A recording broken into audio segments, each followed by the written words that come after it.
다음은 문화환경위원회 박두탈 의원 나서서 발언해 주시기 바랍니다.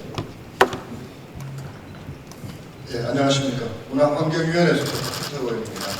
존경하는 배한철 의원님을 비롯한 선배 동료 의원님 여러분, 본 의원에게 5분 자유발언 기회를 주시면 감사드립니다. 오늘 본 의원은 그동안 행정사무감사 오정진흥원 5분만을 통해 선배 동료 의원님들께서 끊임없이 지적해 오셨음에도 불구하고 반복되고 있는 도사나 출자 출연 기관의 인사 적정성 문제와 관련하여 말씀드리고자 합니다.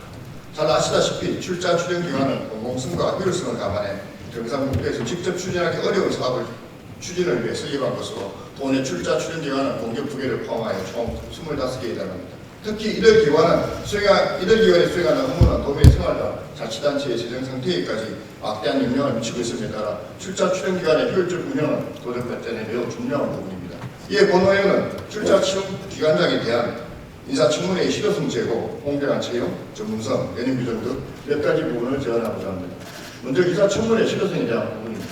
그동안 도 산하 출자 출연 기관장들은 도민과 시민사회단체로부터 낙하산, 보원, 정신인사 문제가 꾸준히 제기되어 왔으며 특히 일부 기관장들의 각종 비리, 일탈 행위, 부실 경영 등은 도민들에게 큰 실망감을 안겨온 것은 물론 사회적 논란과 함께 도정의 신뢰를 떨어뜨리는 일이 되어 왔습니다. 이에 지난해 지방자치법 제47조 2의 의회의 인사청문회 조항이 신설 시행됨에 따라 경상북도의회에서는 11개 출자 출연 기관장에 대한 임명 전 인사청문회를 통해 능력, 자질, 도덕성 등에 대한 검증을 할 수 있도록 하고 있지만 인사청문 결과에 대한 반영은 위험한 실정입니다. 실례로 지난 5월 행복재단 이사장 후보자에 대한 인사청문 결과 의회는 부적합으로 판단하였지만 임명 수순을 밟고 있고 그동안 의회 크고 작은 반대와 역량에 대한 보완 요구에도 불구하고 모든 기관장의 후보가 저는 임명되었습니다. 결국 인사권을 가진 도지사가 청문 결과를 수행하지 않으면 그만인 것이며 청문회의 실효성에 대하여 의구심을 가질 수밖에 없습니다. 따라서 관행적으로 하나만한 인사청문으로 끝낼 것이 아니라 청문 결과에 따른 의회의 결정을 존중하여 의회와 집행부의 신뢰관계가 구축될 수 있도록 하고 인사 방법에 있어서도 변화하는 시대의 흐름에 맞게 혁신적으로 개선하는 것도 지사님의 역할이자 의무라 할 수 있을 것입니다. 두 번째, 지난 10년간 경상북도 출자 출연 기관에 임용된 또 공무원 출신 임직원이 원래 이를 기준으로 60여 명이 넘었었던 만큼 이들 출자 출연 기관 임직원의 자리가 단순히 공무원 인사적체 해소의 수단으로 퇴직 공무원의 제철 자리가 되어서는 안 될 것입니다. 공무원으로 재직 당시 업무 숙련도를 활용하여 잘 해낼 수 있는 부분도 분명히 있을 것입니다. 아무 일도 하지 않으면 아무 일도 생기지 않는다는 신조로 전문성이 필요한 기관에 대해서는 민간 전문가를 정원하시 반드시 필요합니다. 그러므로 기관의 성격을 잘 분석하여 공직자 출신과 전문가에 대한 적정 채용 비율을 계획적으로 맞춰 나가야 할 것이라 판단하며 이 모든 채용과정은 공개 경쟁을 통해야 합니다.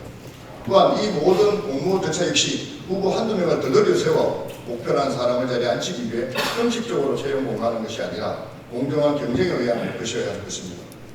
지난 제2차 본회의 도정질문에서 지사님께서 답변하셨던 것처럼 훌륭한 전문가를 모시기에 어려운 조건이라면 채용 조건을 개선할 수 있는 방안을 마련해야 할 것입니다. 마지막으로 출자 출연 기관장 목표사 부여와 연임 규정 정비에 대해 말씀드리고자 합니다. 현재 출자 출연 기관장은 임용 시 사업 목표를 스스로 작성하여 그 목표에 따라 도에서 평가를 하고 있으나 이는 관습적으로 목표를 낮게 잡거나 달성하기 쉬운 목표를 만들어 평가를 불편하는 결과를 초래하고 있습니다. 따라서 도의 소관부서에서는 산하 기관장에 대하여 도지사의 도정 공약 같은 비전과 공약 그리고 소관부서의 성과 목표에 포함하는 사업 목표를 부여하여 이를 달성하고 평가하는 방식의 시스템을 거치합니다. 아울러 기관장의 연임과 관련하여 현재 25개 기관이 저마다 다른 연임 규정을 적용하고 있어 일관성이 없습니다. 연임 제한 규정은 권력의 집중과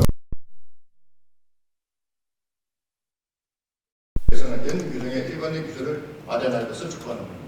오늘 본 의원의 정책 제안은 도정 발전을 위해 반드시 필요한 부분인 만큼 이에 대한 조속한 추진을 다시 한번 촉구하면서 이상 본 의원의 5분 발언을 모두 마치겠습니다. 끝까지 경청해 주셔서 감사합니다.